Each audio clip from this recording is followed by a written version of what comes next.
नमस्कार, मैं नाज़मीन खान और आप देख रहे हैं स्पिन 9 न्यूज।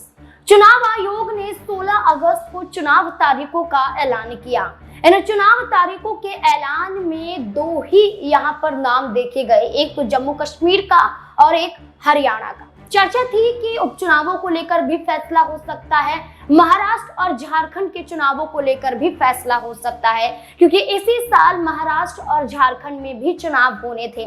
लेकिन चुनाव आयोग ने आखिरकार ऐसा फैसला क्यों लिया कि हरियाणा में चुनाव 1 अक्टूबर को करने का फैसला लिया गया, लेकिन झारखंड और महाराष्ट्र में नहीं लिया गया। झारखंड और महाराष्ट्र को क्यों डिसाइड किया गया, जहां भारतीय जनता पार्टी के तहत नारा दिया जाता है वन नेशन वन इलेक्शन, यानी कि एक राष्ट्र एक चुनाव। लेकिन देखा जाए तो इसी साल 3 राज्यों के चुनाव होने हैं, लेकिन देखा यह जाता है कि एक राज्य को चुनावी मैदान में आगे कर दिया जाता है, 2 राज्यों को कहीं ना कहीं होल्ड पर रख दिया जाता है। ऐसी स्थिति में महाराष्ट्र में विधानसभा चुनाव तो होना है, और महाराष्ट्र में विधानसभा चुनाव से पहले अजीत पवार एक बड़ा कदम उठाते हुए नजर आ रहे हैं। राष्ट्रवादी कांग्रेस पार्टी की बात करें तो यहाँ पर एनसीपी अजीत पवार गुट की तरफ से एक बड़ा फैसला लिया जा रहा है।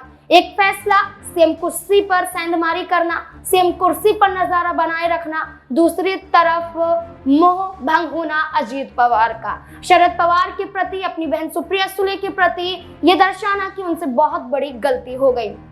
दरअसल आपको ये बता दें कि अजीत पवार का हाल ही में एक इंटरव्यू आया जिसमें वो दावा करते हुए नजर आए कि लोकसभा चुनाव में उन्होंने बारामती सीट से सुप्रिया सुले के खिलाफ यहां पर उन्होंने अपनी पत्नी को चुनावी मैदान में उतारा, हार का सामना करना पड़ा, और ये सबसे बड़ी गलती हो गई कि मैंने अपनी बहन के खिलाफ ही अपनी पत्नी को उतार दिया।